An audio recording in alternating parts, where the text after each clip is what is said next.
I'm so sorry, love. I just wasn't good enough. And you're way too good. You're way too good. Good for my sorry love. Hey, yo, what's going down? I'm OD, and this is SlumpedSessions, the show that is the culture. This episode is brought to you by FishScale84. Head over to fishscale84.com, copy you some merch, get you some clothes. You're going to be the flyest motherfucker in the city. Gang. And Reneka App Builders. Go to RenekaAppBuilder.com, get you an app, get your website, step your app game up. We got Quest on the other mic. What? And today we have Tia Gold. Tia Gold. Hey, Tia Gold in the building. How you doing? I'm good. How are you guys doing? I'm great. That's good. I'm black. That's Same. Yeah. We here. I can't. You I brown. mean, you brown. You brown. You get down. Yeah. You good? A little bit. I got a little color to me. Yeah. So, Tia Gold. Yes. Glad you made it out here. I'm glad that I was able to make it out. Oh, yeah. Such short notice, but we made it work. We did. And it's working out. It's working out good. Tell me how y'all like this new setup. Quest over there, me right here. I feel like the third musketeer. Like, I feel like this should be a thing. Like, I feel like I should be here during your next interview. Like, I just put another mic right here. We could. we just might do that. Hey. That just yeah. hey. Okay, no, but the setup, this setup is really cool, though. So, Tia Gold. Let's start it out with kind of who is Tia Gold. Tia Gold. I'm a singer-songwriter from Houston, Texas. I started like songwriting when I was about 12, and just kind of there were a few things that I wanted to do when I was a kid, but songwriting just was the one that kind of stuck. Outside of singer-songwriter, I'm a mom. Okay. I'm a leasing consultant. That's a full-time job within itself. Yeah. Being a mom is a full-time job within itself. Yeah. That's yeah. tough. So that's me. What part of Houston did you grow up in? Whenever people ask me, like, what part of Houston, I'm from Houston. Houston's I'm from so Houston. big. Yeah, no, because, and I literally lived on every side. I went to 14 different schools. Wow. Majority of them were in Houston. Some of them were in Dallas and Fort Worth. But, like. You can't just jump past that. Why did you go to 14 different schools? What did My you mom. do? Yeah. What was going on? People are always like, were you a Navy, like a military kid? But no, my mom was a single mom. And then, three girls, 3 kids. And so whenever she had the opportunity to put us in a better situation, she definitely would, as far as like living situations and areas in town. So like we lived in Katy for a little while, just stuff like that. But then whenever we would have to, downsize or things changed, we would just move. We would have to move. So, but she always tried to just, get us out of whatever. She didn't want us to just be consumed by the environment and so we moved. See, I thought I went to a lot of schools. I went to 5 different schools, but wow. Yeah, 14. She said 14. Though, when growing up, it's like really weird, but then after a while you get used to being the new girl, and then the way it transitioned into an adult, I can talk to so many different kind of people. Because like you used to just because I've been around like so many different type of people, and one thing I took on was I hated the feeling uncomfortable. So my thing is to always make people around me comfortable, and it just it just became a thing in adulthood. I think it helped me out. That is a vibe. I think it helped me out. I like that. Shout out to your mom. Yeah. Yeah, I don't think she did it on purpose though. Yeah. But like, you know what I mean? It just added up, and she was like, well, here go another one. Yeah. We moving. Well, I mean, growing up like that, it gives you a lot of different skills and stuff to actually do what you do now of singing. Yeah. And you have to meet people. You have to be kind of, at some point, you have to be the center of attention most of the time. Mm-hmm. And Definitely. being the new kid, definitely you're always the center of attention. Somebody's like, hey, did you see that new kid that came in? Yeah. And you come in the middle of the year or And something. you're just like, yeah. but like, exactly. It helps out a lot because you just become fluid, and like I can knock the edge off the new girl. I can knock the edge off of the first time meeting people, just because I'm like, I already know how this is gonna go. First impressions are everything, especially whenever you're in school. Yeah. Oh, God. Oh man. But you know what? And I don't know if it was because I was a girl or not. I know that if I sat quiet long enough, like for a little bit, somebody's gonna say something to you, like within the first that's just day and a that's because half. you're a girl. Is that what that is? Yeah, because whenever I would be the new kid, everybody's like, it's just that. So high. And also, it depends on your look and I'm telling you, it's all about energy, man. Some people peep an energy in people, and they just have to like say something. Yeah, You know what I mean? that's true. I know so, because like it's just like when a guy peeps a girl walking in the club and he's like, oh my god, like she's gorgeous. I gotta say something either about her looks, her vibe, the way she smells, something. But it's usually the energy. Feel me? Cool. So growing up, kind of, how did you find your voice of being a singer? So like I said, as a kid, there was just originally, let me just put this out here. I wanted to be a comedian. I wanted to be a comedian as a child. That was the first thing that I decided. Why? Were you watching like the I thought I was funny. I still think I'm funny. Hey, you're I'm funny. Be legit. I feel like I'm a funny person, but no, I thought I was funny. And around that time too, like the Kings of Comedy was like popping, like that was a thing, and I was like, people make money from being funny. Like this is it. I found it. And my grandma was like, no, baby, they don't make a lot of money. Those men have been doing it for a little while. Like, you maybe should pick something else. Like, crush my little 7-year-old dream. She doesn't want you to be that. Yeah. Now, comedians are like popping. Like, even female, Rock stars. But anyway, so that was the first thing. And then after that, it was like I wanted to be a dance choreographer because I really love dance. But singing for me and music for me was just like a thing. Like, that was the quiet thing. Everybody knew Tia liked to dance. Everybody knew Tia liked to like make people laugh, but nobody knew Tia liked to sing and like sit in her room and listen to music. So I have an older sister who sings, and she has like a really big voice, like just a big voice. She's one of those, And I didn't sing like that, so I was like, oh, I'm broken. It don't work. Like something wrong here. My voice box is broken. Yeah, and so we had a karaoke machine. And we had, my grandfather had gave us a keyboard, so this was just like my quiet time thing. I would sit down, I would have 2 of the mics from the karaoke machine, I'd have one laying on the speaker of the keyboard, I'd put it on percussion and make like a little basic beat, whatever, record it on my cassette tape, flip the tape, and now I lay down my vocals of like whatever song I wrote, and like I would break these little songs or whatever, and now that I think about it, I was like, you were a genius, man. Yeah, that's what you was a prodigy. Like, I was about to poppin'. say that whole process alone. The fact that you even thought like as a kid, like, I'm gonna put this tape at the in time, here my thought process was like, I want to make my stuff sound like it does on the radio. So I would flip it again after I lay down the first vocals, then dub them because I wanted it to sound like the radio. You know how you have background vocals and stuff? I was like, I want that. Like, I want all that. So my sister found my cassette tapes and played them for like my mom, my other sister. Your hidden my things. hidden gems, my quiet time. And she found it and she's like, T, you can sing. And I was like, I guess. Yeah. And I was like, whatever. And they were like, no, you can sing. And I was like, okay, whatever. So that was the first time. There was another time I was like singing on the playground at school and people like kind of gathered. And I was like, I'm okay. I'm in the clear here. And so then after that, the songwriting just kept going and singing just became... it was like, this is what I could do, and I could put all of it in. I could dance if I wanted, I can sing and I can dance. You can have a whole production now. Yeah, like let's roll with it. This is cool. So kind of at the time, like, what were like your inspirations and who were you listening to and stuff? I was a really big Aaliyah fan growing up, like a gigantic Aaliyah fan. My mom had like the 1 in a Million album, so I kind of took it from her and that. She played a lot of like Sade, En Vogue, that kind of stuff. Love that. Prince, I gravitated to on my own just because, oh my God. And I'm really sad. I cried when he died. Because that was, how you have a bucket list of like, if I make it, this is who I want to meet.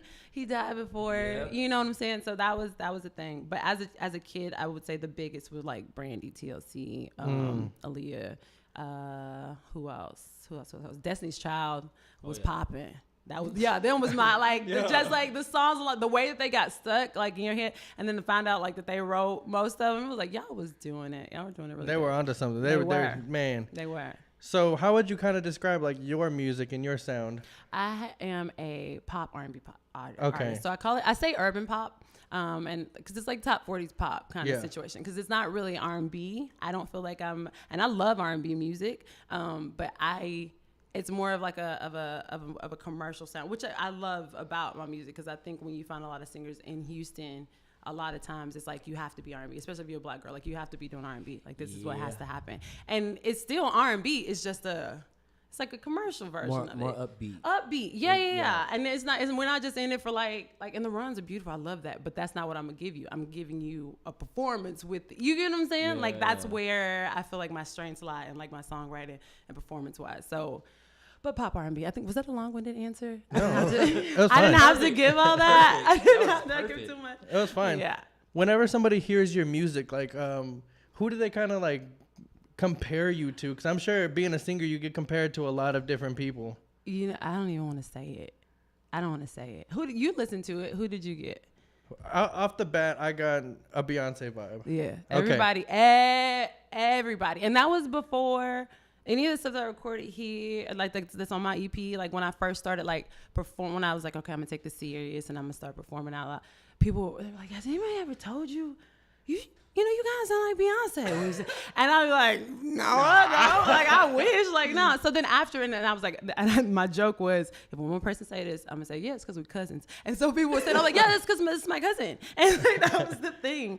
But yeah, so that's one of the most common ones, Beyonce. And then like the Christmas song that I did, everybody got like Toni Braxton vibes from it, which is like Mama Tony, so I'm good with it. That was one person, my mom, growing up, she always like, you look like a Braxton girl.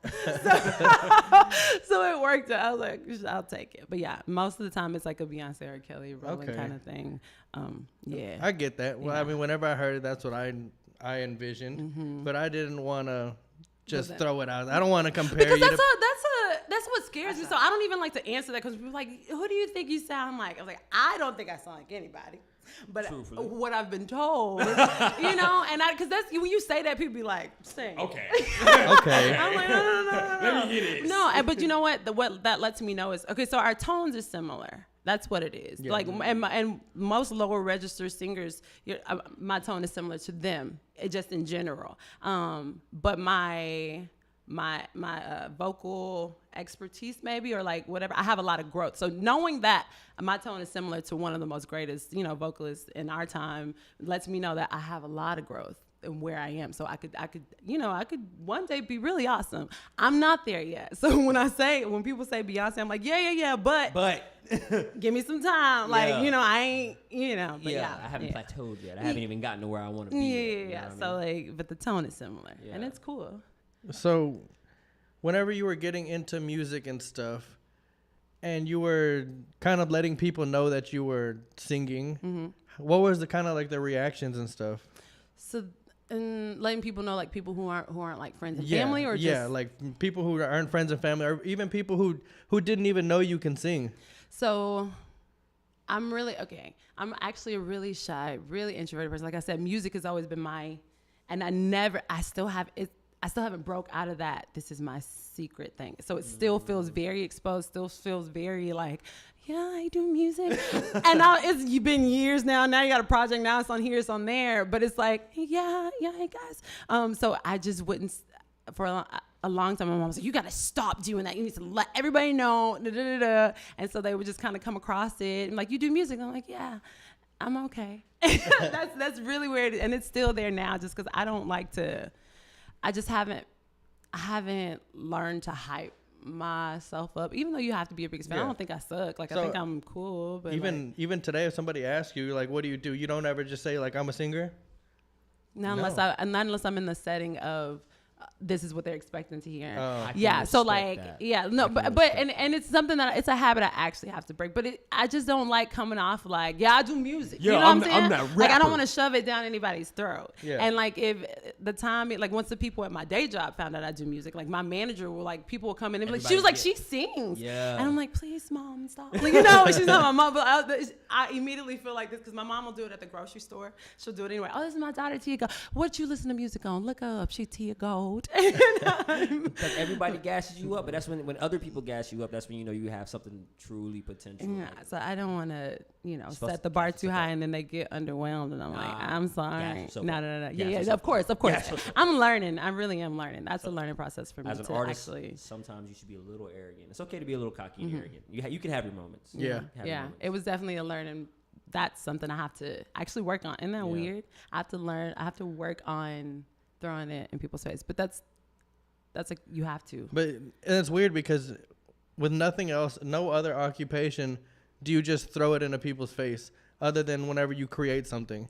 Yeah. You're not going to be like, oh, I'm a stockbroker. Yeah, I'm an accountant. I work receivables. What you got? No. but as an artist or as some, you have to let people know, because that's otherwise what you gonna get That's how you get a lot of your traffic is through word of mouth, of meeting people and talking to people and just telling them, hey, I'm an artist. If you get a second, just listen to me. On the way home, just put it on. Yeah. You won't be disappointed. Yeah. So now I do it, and it's still in this weird, shy way. Like, I'll be talking to somebody. Like last night I went to a party. One of my friends had a party, and I went. And then I had been there pretty much all night. And before I left, it's always like on the back, it's like, say it, T. You can just say it. You know, you can just open your mouth and say it. So I was like, so before I leave, anybody want to download my music? Like, it was the most awkward thing ever. And they were like, you do music? I'm like, yeah, I do music. And I get a lot of my practice on Uber rides. When I get in cars with Uber drivers or Lyft drivers, they'll be like, yeah, so where you headed? I'm like, oh, I'm going to do this on sound. Hey, what kind of music do you listen to? I listen to myself. And you play your music. Yeah, I'm like, so I think they're like, really? And they seem so interested. They're the best people to tell because they don't crush your dreams at all. No. Like, so they want that good rating. Yeah. I need 5 stars. Yeah, I need that 5 I'll stars. listen to whatever you want, ma'am. Just come on, give me 5 stars and tip me. Your SoundCloud, just put it on. Put it on. Give me that Here's the 5 aux stars. cord, and then they're like, oh, that's you. Okay. Oh, okay. You're onto something. I thought we were listening to Beyonce. Hey. But yeah. Okay. At the beginning, I was doing some research and we found the pop show. The pop show. Tell me about that. The pop show. So how was it getting on stage there? So I started like, that was my junior year in high school. So before that, I had been in choir like throughout school. It was always a juggle for me, choir, theater, just because I'm just like an animated person and I really wanted to do theater, but I was like, I love to sing. So choir for a long time. But like, you would have a solo in choir every now and then or something like that. Like that's like something minimal. But when Pop Show came about, I was like, okay, you can either do this or you're not going to do this. Like you have to, if you're going to do it, you got to do it. My sister's song, like her audition song was Always Killing Me Softly. So I knew it from front to back. I was like, all right, okay. It's a big note in there. You got it, And so, so we signed up for Pop Show, and I auditioned with that one, and my choir teacher was like, yeah, you can do that song. Because I think the theme was like 90s music or something like that. Yeah, and I was like, okay, I know some of that, Here I come. So I did it, and right before, and this kind of carries into like the way that I perform now, right before, maybe like a day or two before, I was in my room and I was rehearsing. I was like, well, everybody knows that the one time, 2 times come. They know they come. Like, one time. Yeah. So I was like, and this is the kind of person, since like I said, to knock off nerves, I'm always really, really goofy. I'm always like really open just to make everybody easy. And even for myself. So I was like, okay, if you go out there and you when you're performing, when you show people that you're having a good time, most of the time they have a good time. And that's just how that goes because they can feed off of that. So it's like, so you got to chill and throw in the one times and see if you can get some like crowd participation, and that'll just, And you did. And I did. It went so well. I was like, wow. Y'all know this song. Yeah. So I have a little hand up. So, one time. Yeah. By like the second chorus, we were in it. Yeah. I think I broke the ice with the finger guns. You got the finger guns going. I had Everybody the finger guns right in the beginning. She knows what she's doing. Yes, because she had finger guns. She knows what she's doing. So yeah, and that was my icebreaker moment right there for me. It was like just be Tia and then go into it. So that's how that happened. And afterwards, my mom and my dad and my sisters and stuff, they were just like, Tia, like you did so good. And so my mom was like, so one is just like my singer, like my big sister. She's like my vocalist, and then my little performer's right here. And so ever since then, it was like, go ahead, Tia. I was like, okay, thanks. I feel like I got a green light. I was in choir, and when I did Pop Show, before I did the Pop Show, nobody really knew that I could sing. People, just in the background. Did people kind of react like, holy shit, like you doing the thing? Yeah, like, just oh, that's just Tia. Well, no, that was like that. Nobody really knew. Like, they knew I was in choir. Everybody knew I was really goofy, and they might have heard me every now and then, like in a class, just like singing or playing like that. But as far as like school, no, they didn't know. And they were like, man, you did so good. That's why I had to put it on YouTube. It had to go. Like, that was a moment. It's still there. It's still on there because I feel like that was the beginning of Tia Gold. Like, if you go to my YouTube, just scroll all the way to the bottom. I feel like that was the beginning of like me confirming, because I always knew that I wanted to entertain just in any form or fashion. But like, so I just felt like that moment right there was like, like you're not even bad at it. So that was a moment. I think it's difficult whenever you're getting on the stage for the first time to break that barrier with you and the crowd, and actually having to just expose yourself to so many people. And for me, that's just a weird concept of actually having to engage. I mean, I'm sure there was 100 and something people Kids there. in there, yeah. And yeah. for a first performance, that's crazy. In high school too. Yes. High school crowds eat you alive. High school kids are You can either relentless. be real- they don't care. They don't give a Kids fuck. are just cruel. It It coulda could have went gone- terribly wrong. It could have went bad so quickly. Yeah. Yo. That the day or two before, because I was working at Sears, I had used my little Sears paycheck, went to Rainbow, got me some new heels. Yo. I was like, you about to do it. You about to do this. Yeah. This is real. But no, it went really well. And I've always kind of carried that experience with me whenever I would perform, and just remember that the crowd, you want them to have a good time. Like that's just my overall, like I want you to have a good time. I want you to see and feel how I felt when I wrote this song. Now that I'm performing it, you can kind of see that and feel like, oh, okay. And we're one now, you know? You must have had mad stage presence since the first time you hopped on stage. It was weird. Yeah, that's it's like second nature. Yeah, it's like, so you've Weird. always been a performer. Super weird. Yeah. That's- I used that's to, dope. outside of the little bootleg recording studio I made with the karaoke machine and the keyboard, I also had another kind of karaoke machine that my grandma bought me, and it had a camera in it and a microphone set up. And so I used to tack like sheets to the ceiling. God damn. I'm legit, y'all. I've Yo. been doing this. Like, Yo. I'm in here. Like, that's how you know. Like, to me, when I think back on that stuff, it's like, that's exactly what. If Yo, you've been prodigy. doing it since you were like, that's what it is. And Ahead of every your time I time. doubt myself, like, maybe that's not what I'm saying. Girl, you've been doing this since you were like, how old? Yeah. Yes, I would tack sheets to the ceiling. That would be my backdrop. And I would shoot like my music video to my favorite song. And like, it was it. So yeah. Like, just second nature for me, kind of. Mm-hmm. I fucks with that. So, you had your daughter at a young age. Yeah. You said you were 17, Mm-hmm. and whenever that happens, were you kind of like, oh shit, like this is like this, I'm done. Yeah, like right away. I was so it's okay. Pop show was junior year, so the pregnant thing was second semester senior year, right? So, but my whole thing was always, whenever I graduate high school, I'm gonna like run to California, New York, and be a starving artist. So you can't starve when you're pregnant. I think that's actually illegal. Is it illegal?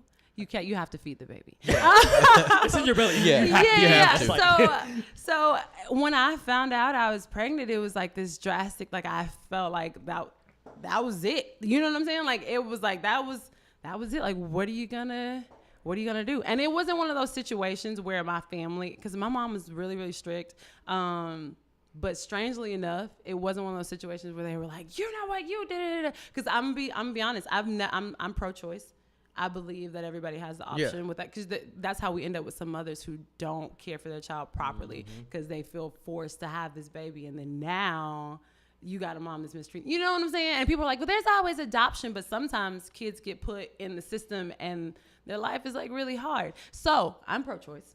So I feel like my parents were really soft in that situation because they didn't want me to run off and do something, because they're not, they don't believe in abortion. They didn't want me to run off and do something like that. So it wasn't like that. It was really just me beating myself up. I was literally depressed maybe the first 4 or 5 months of my pregnancy in high school. Strangely enough, did not show all year until graduation day. And people were like, Tia, you pregnant?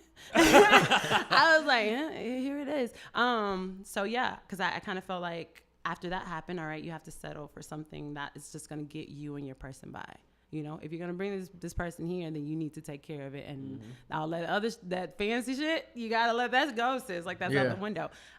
So, yeah, I did feel like that for a little while.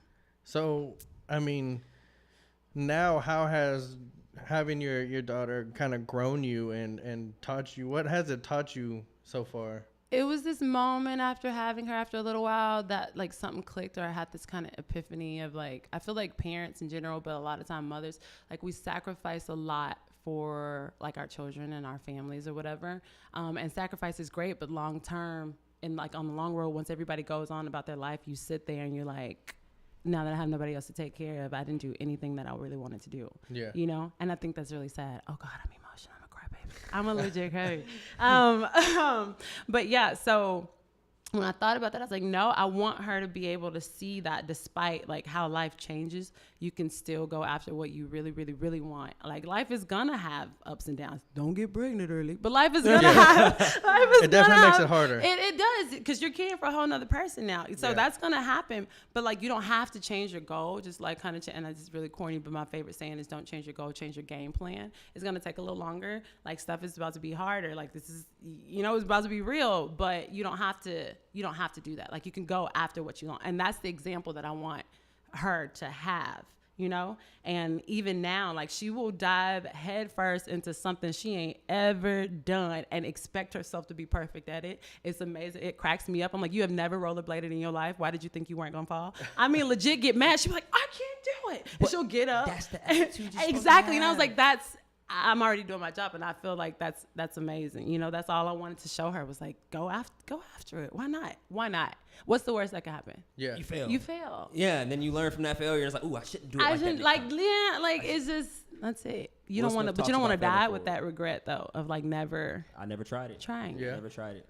And I mean, I'm sure a lot of people who get pregnant at a young age and stuff, they kind of feel like they're just stuck. Yeah. They're going to be destined to just find a job. Let me pick a path. Yeah, it's something that'll get me by. And then a lot of them do have aspirations and stuff. How long did it take you before you actually started trying to really do music again? Afterwards. So I had her when I was like 18.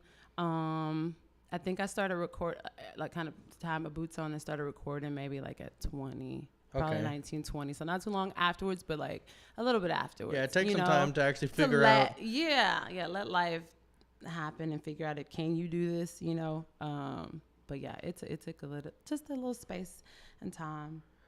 So I know I was gonna say, but yeah, no, you do feel like that. You do feel stuck. I actually had the opportunity, and I was really happy about it because it was something that had just kind of been on my heart. Like I said this earlier, off camera, on camera, off the record. that I feel sort of like a teen mom advocate at this point. And I really, for a long time, I was like, okay, if I get a certain spot, like a certain level of success, then I'll start like talking to whatever. And I was like, you don't have to. Last year it hit me. It was like, what are you waiting for? Like, you don't have to wait. So I actually, at Duquesne, which was the school I graduated from, there was a class. I called it the baby mama class. But they would pull the pregnant girls out like every second or fourth Tuesday and go to this class. It was like a parent preparation class. And you learn all this stuff about the baby you're about to have and how to care for it, how to do a car seat, all this stuff. Pretty much just basic life parenting skills.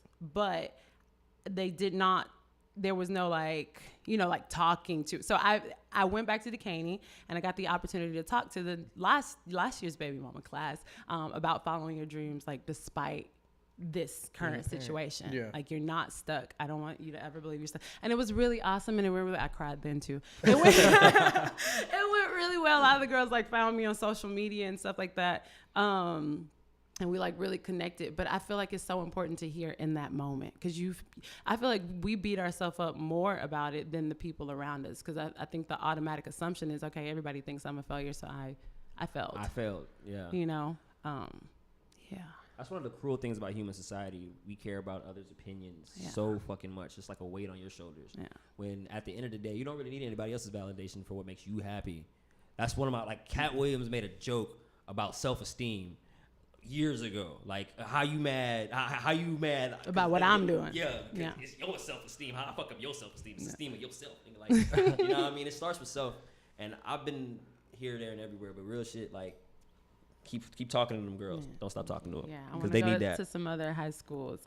But yeah, so far just Duquesne, and it was good. I think it's good that you like kind of open yourself to helping others. Even you said you wanted to wait till you got more bigger and everything, but even at this, now those girls are able to go along your journey with you. Follow the path.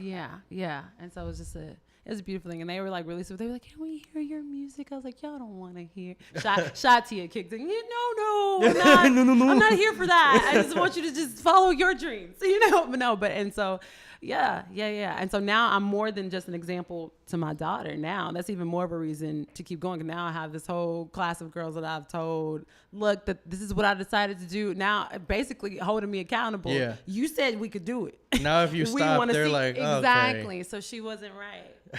We can't do what we really want to do with our lives. So how did you kind of go from just being the singer to actually getting into the studio? And doing it. There was a friend. That is a really good question. Outside of my homemade studio, you mean? I've been in the studio. I've been up in the kitchen cooking. Yeah. No. My mom had a coworker that actually small enough, and she found out was recording my uncles, her brothers, because they do like blues and kind of rock music. Mm-hmm. And so she heard him outside talking to somebody one day, and she's like, well, my daughter sings. And this is when I was still 13. So he actually came over to set up for my older sister. And he come tipping-toeing downstairs. I wrote some songs. So I want to get in. Yeah, basically. Me next.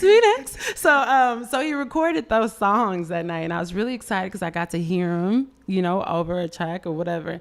And years later, when I'm 19, 20, I decided that I wanted to start recording again, remember? So my other sister was like, Josh still does music, what was his name? Does music. And she's like, maybe you should reach out to him. And I did. And he was like, you know what? Weirdly enough, I still have those recordings from that night when I stopped by your mom's place of you and your sister. And my son heard it the other day. And he just kept playing it. And he's like, so we could do it. And so that's when I got back into the studio. It was with Jake Curry at the time, who was a Houston producer, local producer here. And we worked on some stuff for some years. That was kind of really when I figured out, that's when I changed my name to Tia Gold. At first I was going to do Tia Antoinette, which was my middle name.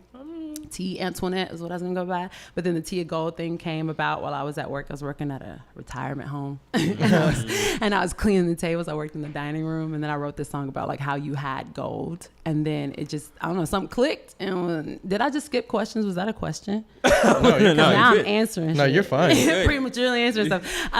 Yeah. And after that, it was like once I got who I was as an artist, everything else can flow afterwards, because Tia Gold, how much wordplay I can go from there. Yeah. And so it just kind of ran with it. And at the same time, a little bit after I called myself Tia Gold, All Gold Everything came out by Trinidad James.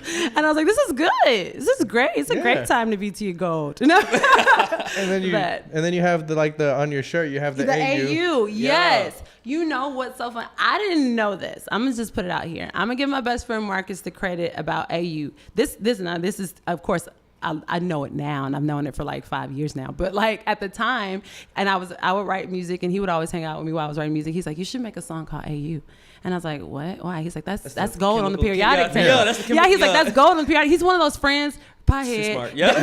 No. So he real goofy, and you don't think he know much, but he know the most random shit. He's like a Snapple top. Yeah. Random that kind of friend. And so he gave me that. I was like, you're so smart. You're smart. I love you so much. So then I made a song called AU, but I changed it to, the name is now Gold on the EP.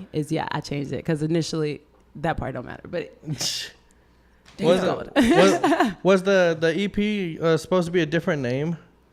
Initially, it was supposed to be the Boyfriend EP. Yeah, okay. You even said that in an interview. I did, and it changed. It changed? It changed 3 times. It's supposed to be called the Boyfriend EP, and then it changed to Worth the While or Worth the Wait or something like that, and then Crybaby came along. So the Boyfriend EP, if you heard any of the songs, they were real sad, y'all. Yeah. They sad, but they sound happy, but they're sad. They sad. They're the saddest songs I think I've ever written. But they're sad. They're about heartbreaking stuff, and I had just went through the big split from my daughter's dad or whatever. It would have been a 7, 8 year relationship, and then broke up. Then that's a big deal, because we've been you've been a teenager into adulthood with this person. So it was so this music is all I'm focused on. This is my boyfriend now, and most of these songs are about a relationship I had. So that's why it was supposed to be the Boyfriend. But then the Worth the While or Worth the Wait is because I had another song, and it said something about worth the while, worth the wait, and I felt like the music I was creating was worth the weight of it, because I started recording 5 years ago with the initial producer. We made all this a lot of different music, ended up parting ways 2017, and in parting ways he decided it was best to just scrap everything that we made. Wow. So I was like, okay, worth the wait now, because now I have to start from scratch. But then Crybaby came because so first was like the dramatic breakup, then like the losing the music, then I had a best friend die, like pass, and then is it? Uh-oh. You keep going. Okay, so then there was that, and then I got laid off from like my full-time employer, and then I got into a hit and run car accident that totaled my car. Oh wow. Yeah, so there was a lot of things that happened. And like I said, I didn't let myself like feel stuff initially, because I'm so used to being like the happy person in the room. Like I have to make everybody happy. You gotta be happy, laugh, let's go, here we go, so I didn't let myself feel stuff. But after all that stuff happened, I was like, what? So I was like, you gotta let it out. So it got so bad to where I was crying about everything, like everything would just make me, and it's not like me, because I wasn't a crier, but it's good. I know now that there's good, like if you feel upset, or if you feel sad, or even if you're happy, let it out, you know what I'm saying? Yes. So but in my sense, like talking to myself, I was like, why are you being such a crybaby? So that's where the Crybaby name came from. Like like I can relate to that, like that whole name when you say the Crybaby, like, because I mean, eventually as a man you get to a point, or I feel like every dude gets to a point where it's like, yo, like this shit is hard, like being a man in 2019, you're not able to cry, and you're not supposed to be. Yeah, you know what I mean? That's why I fuck with Jaden Smith so hard. It's like I cry, like I cry in my videos because like I want to show my emotion. Yeah, nigga, like express, cry. Like, yeah, let them please, know it's like, okay to cry. Yeah. Guys, cry. Do you guys just want to cry right now? I'm good. You want to cry? I'm good. The other day, I'm good. You want to cry with me? Come the on, other day, we here. yeah, the other day I did feel like I needed a good cry, but I didn't do it. Nah, bro, I couldn't do it. You gotta let it. Couldn't do it. I was in the shower and I was like, maybe I just need to cry real quick. I'm in the shower. Nobody can see me, but I'll just let it blend with the water. It's not tears. It's the shower. Nah, bro. Sometimes, like, man, you got to go on a spiritual journey, bro. Yeah. Like, the last time I cried, I took way too many tabs. Way too many tabs. I smoked way too much weed and drank. Like, and I was just like, listen, I miss my daughter, bro. Just kept looking through the pictures and the old videos of my daughter, and I was just like listening to like some weird emo fucking rock music that I like. I'm actually going to that concert, Dance Gavin Dance, on April 2nd. Yeah, I fuck with white people music for some weird reason. But yeah, like, dude, you just sit back and just be a crybaby. Like, you got it, because you have to if let you it happen. don't express it, it just builds, bro. It's like and you're just gonna explode. And like when you explode, it'll be the simplest shit. I've thrown dishes. Everyone. Oh. I've done. I thought we were on the same page real quick. No. And then he said that. No, we're not. But I'm not that kind of person. Yeah, see, I'm just like, you gotta get throw it. Yeah. Because it all gets all pent up, and instead of, that's why me and my girl broke up. It's like there's no point in us being together if I'm gonna be like this in front of my daughter. I don't like that. Yeah. I've never been like that with another person before. Yeah. I've been dating people before, like, but you bring this out of me. I don't like being that. We need a break. We need to chill. Fuck this. Let's be parents. Let's be parents. Let's be parents. Best Like, parents babe, we that could be the best ever parents in the fucking world. Like, yo, I fucks with that. Yeah. How do you feel your evolution from the birth of you as an artist to right now? What is it, like a Pokemon? Like, what is? Have you reached your final form yet? No, I haven't reached my final form, but I have more of a clearer picture and an idea of what she's gonna be like. You know, what she's looking like. I know where I'm striving to. It's no more like just driving down like a blank road. I'm like, well, I hope I find something that works. So, but no, I do feel like I've evolved, and I feel like you should. Progress is a slow process, but you should see something. And if you ain't seeing something, you might want to like change that road. You know. Yeah, like just in the way that I record alone. Like when I first recorded, I didn't know anything about harmonies, and now like I sing with a Christian band too. So like, so working with them, I learned a lot. More on the musical side of things, and like the producers that I've worked with as of lately, I learned a lot on the vocal production side, and so like my music just started to kind of change and be what I wanted to hear. Because initially, I would write songs to tracks, but it was just like a song because I know I can write a song. You know what I'm saying? I know I can write a song. I know it's gonna be catchy. I know it's gonna be good. This is the confident. I know it's gonna be good. Yeah. I know it's gonna be a good song, but this isn't how I feel. It's just because I know how to do it. And then now I have an emotional attachment to the music that I'm making, and you can feel it. I feel like now, and you can hear it, and you're like, oh, okay. So I like her. I like her now a lot. I like that. That's where a lot of people are. A lot of the people that we're surrounding ourselves with, they're putting a lot of emotion into their music. That's what I was missing. There was a very long period in time when like all I was listening to was Future. and So I'm gonna make this. Yeah, like and like everybody's just making trap shit with no fucking emotion behind it. And like recently, I've been seeing a lot of people getting into like expressing like, I just broke up with my girl and I kind of feel a certain way about it because she's hanging with this nigga and that's my best friend. Like, or like murder on my mind. Like that's like, yo, like who hasn't thought about killing somebody? It happens. Thank you, bro. Like I'm just saying. Like I think about shit. It does. Cut me off in traffic. Cut me off in traffic. Swear to God, I'm gonna hop out Catch this me car. on 45. What? I will. I'll get out this car. Kick your ass, bro. Yeah, no, it happens. It's real shit though. But yeah. What is your writing process kind of like? Like, It's really so I've been told that I do things backwards, but I don't think I do things backwards. I think if you put the milk in before the eggs, you're still gonna get a cake. You know what I mean? No. I've never baked a cake before, I guess. It's like, Apparently, I've never baked a cake. Do you put milk in cake? Put the milk in? Do you put milk in cake? I don't Yeah. think so. I think a homemade cake. No. Yeah, no, yeah, we don't you want do. to do it. Yeah, I think you do. I'm in the cookies. You put milk in cookies? I don't Pie? know. Put milk on cookies. Do you put milk in muffins? Something. You put it in Something something. gotta go in cereal, and then I'm, he's no, like, no, you still no, don't. You No. just no. My songwriting process. So I it's pretty versatile though. Like I can get a track, and if I hear a track that I like, I can kind of start from there. But a lot of times it's the most sporadic times. Like I can be driving down the street. A lot of times it happens in the car. I'm driving down the street, and I write in the form of melody. So I don't write random lyrics. Thank you. I don't write random lyrics, you know, and then people can go back and make them fit to something. I don't have the ability to do that because if I write something, it's already it's already how I want to hear it as a song. So which makes it. Did one of my earrings just fall off? I got something. No, they're Okay, I got so many. So when I'll do that, most of the time I'll write. It's like an acapella line. Most of the time I don't know if it's gonna be a hook or a verse yet, but I already know how it's gonna sing. So I'll record it as a voice note, and when I'm ready to start recording again, I'll kind of go through all the voice notes that I have that I've created and within this time frame and pick which ones I feel like could really be a really good, you know, something, and put them to a metronome because I have Audacity and a little USB mic at home. So I draft. I've seen that. I saw that. Yeah, so I draft a lot of my work at home because I'm a parent. I don't like to I hate when people are like, hey, you want to go to the studio and vibe and like figure out. No, I don't have time for that. That's a waste I of ain't time. got no time for that. I'm paying you $25 an hour to be sitting here. Vibe, to and vibe. most of the time, what they mean by vibe is Smoke some weed. and drink and Yeah, just sit like, here. yeah, Nah, nigga. Nah, bro. So like I'll draft it out at home to a metronome, like, and get the tempo of what I want. And then Chris Rockway is one of the main producers I work with now, and I'll send like the draft over to him and like kind of give him the idea of how I want it to sound. He'd be like, do you have a reference maybe? And then go from there. So the music is always built around what I write already instead of me laying the. That's what's up. So most artists will go on YouTube and type beat. Yeah.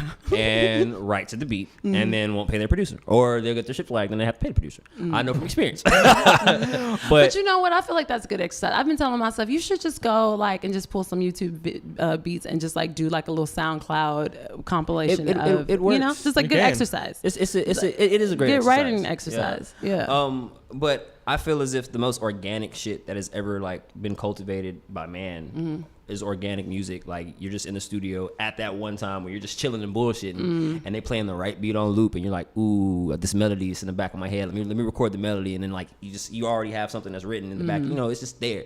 Like just expressing yourself. Some of the best shit that I've ever written, I wrote in like an hour, just sitting there, just listening to the beat that you just made in like 5 seconds. And you know what I just mean? gonna go from there. And it just goes from there. I've had moments like that, like when I first started recording, and I would write the tracks like that, you know. So yeah, I have had those moments, and those moments are cool because you feel really excited that it's just flowing just that there. way.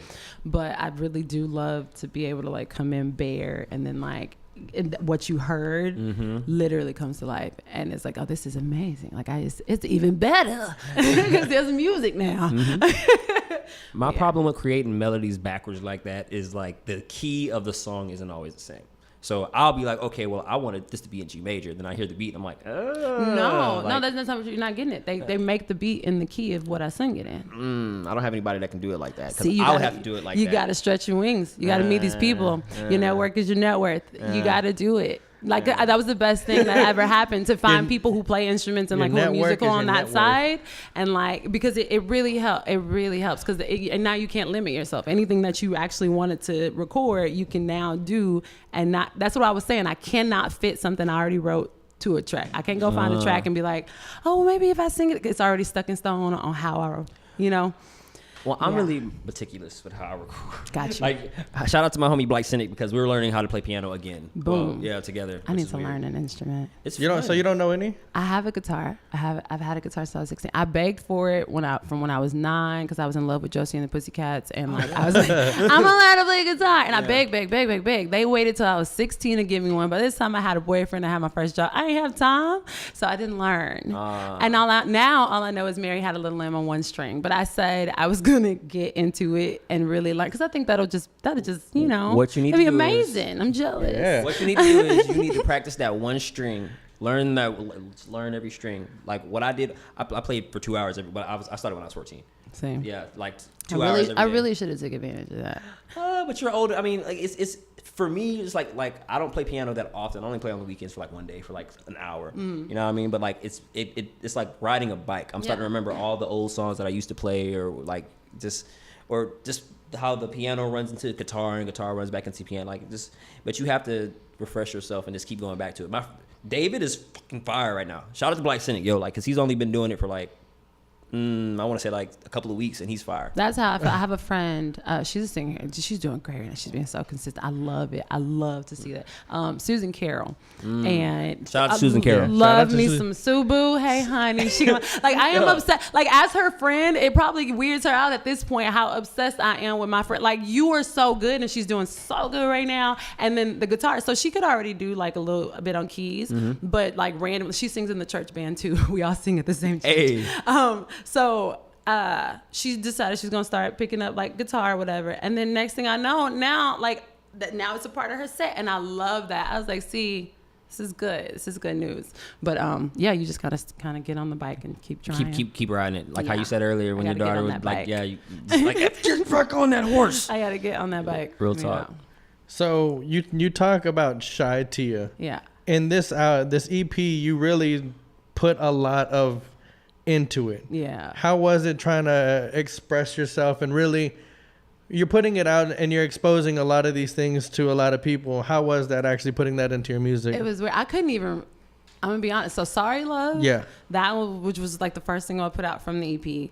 I really felt uncomfortable just recording it alone, just because of the simple fact that it was such a direct connection. When you hear it, you know exactly who it's about. Because there's a line and it was like, I had your child. And they're like, oh, it's about The baby daddy. So it was like, you know. And so that I was like, I can't put that line in there. That's too direct. I don't want people to know. Because like I said before, then I was just recording music. Yeah. That sound good to me, but like not that like connected to what was going on in the current time of my life. So it was, I felt like, like you said, you feel really exposed, but you're like, who? And then to get people messaging, like, you know, people will message you and be like, oh my God, like, yes, I like I relate to felt that. that. Yeah. Yeah, and that's such a beautiful feeling. It feels great. But at the time, it was scary. I ain't gonna lie. Like, I stepped back from the mic and I would ask like Chris, and I'm like, is that okay? He's like, you already recorded it. He's like, why would you delete it? Like, it sounds good. It's real. You already recorded. I'm like, okay. Just go to the chorus. You know? just move on. Just move on. Please, and don't play it afterwards. Yeah. Yeah. But the end result was actually, yeah, like you said, something a lot of people can relate to.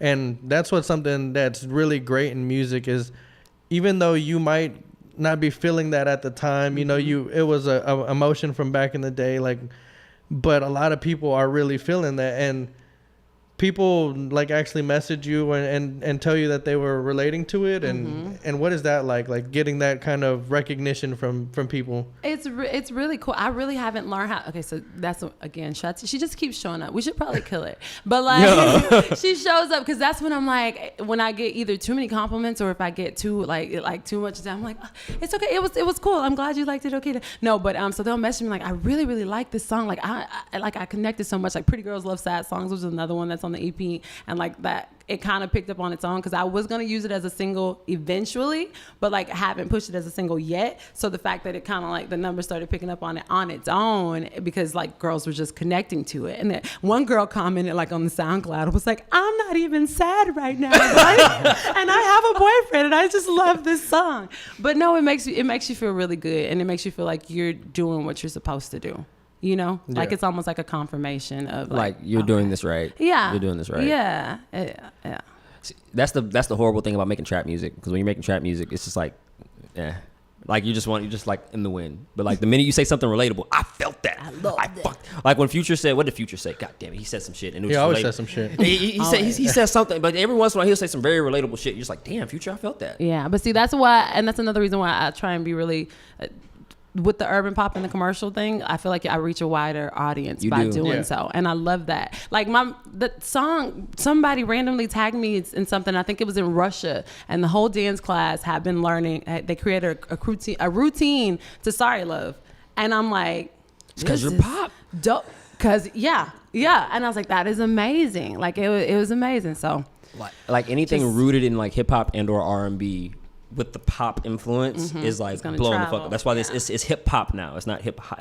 That's why you got all these colorful. You also got a lot of blues into your music and stuff. Yes. Mainly just Sorry Love. Sorry Love was the only one really, but it was like, and my dad, when I let him hear it, I've been telling you to do a blues song. He's not lying. He's like, I told you a blues feel with your voice would just be great. You know, like he has been saying it. And I was a blues baby. Like when I was a kid, my mom would like play my last $2 and like Hole in the Wall and just stuff like that, and I loved it, you know. So I already have like this kind of a lower, like, and I love Tracy Chapman, like that kind of music, you know.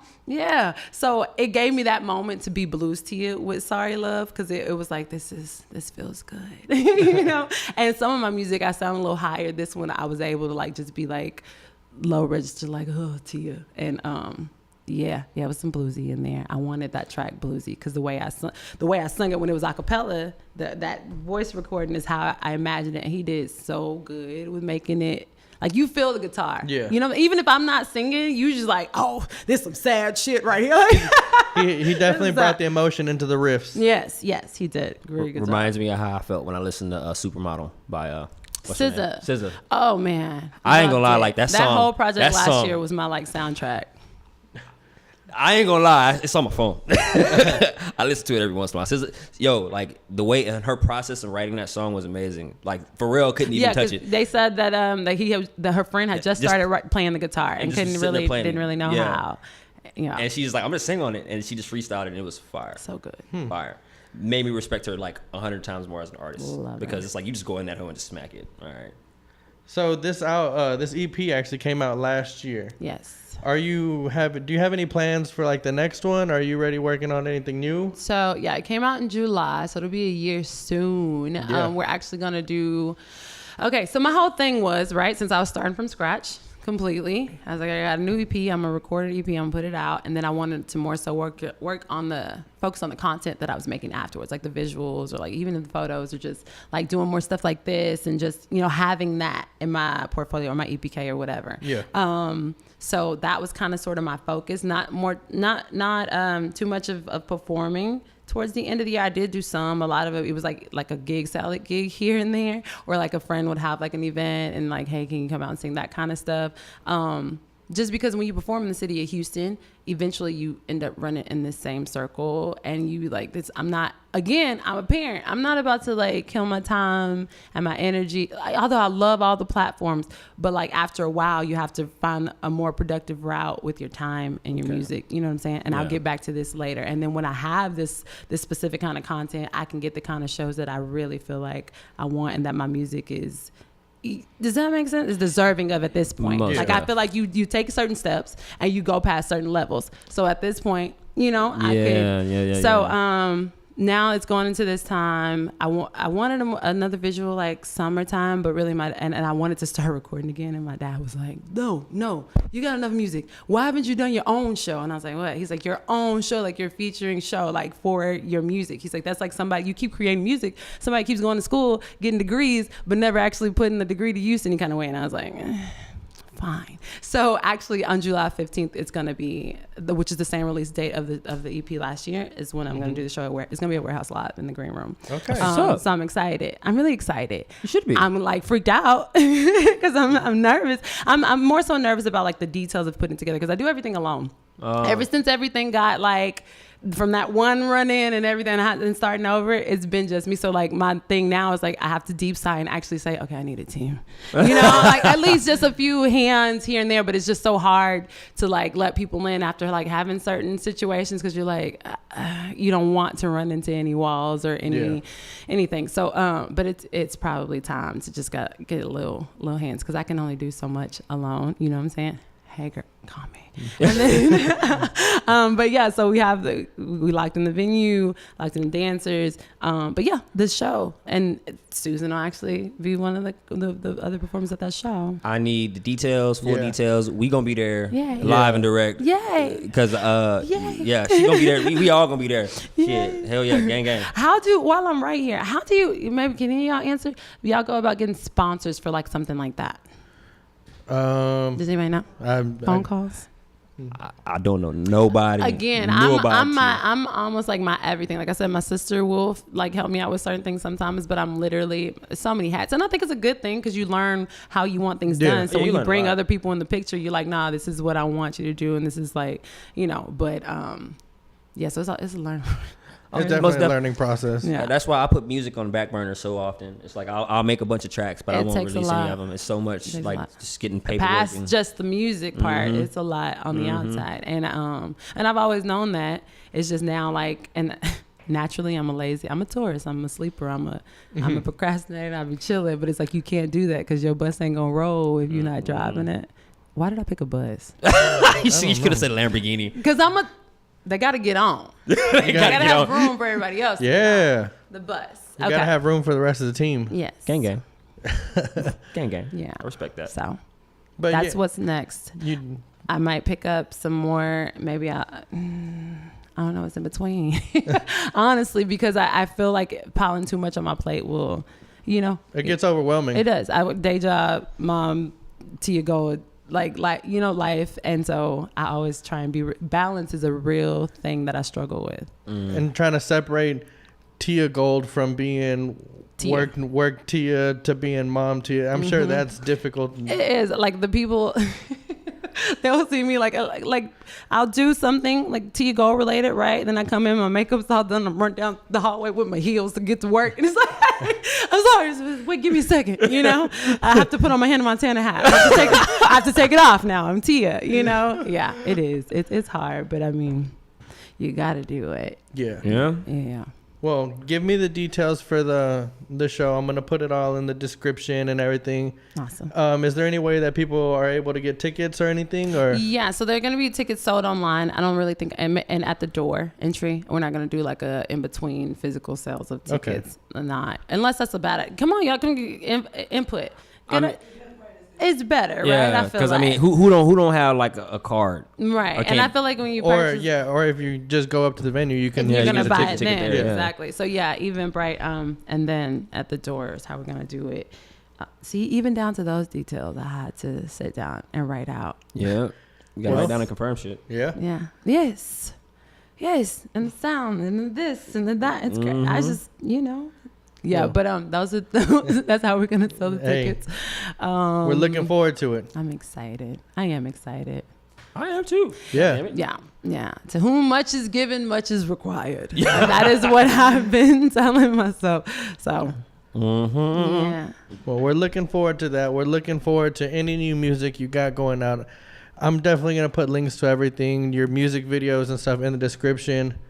I appreciate you for coming out. Thank you. Once again, we got Quest over here.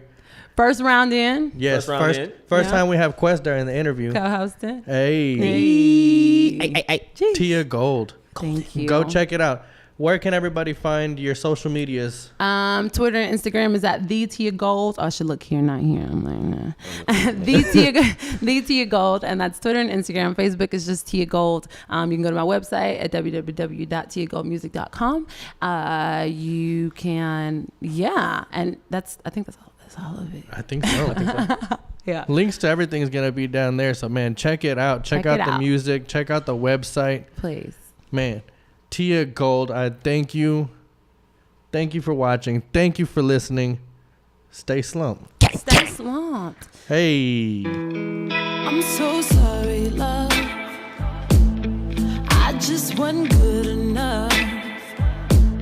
And you were way too good, you were way too good, good for my soul.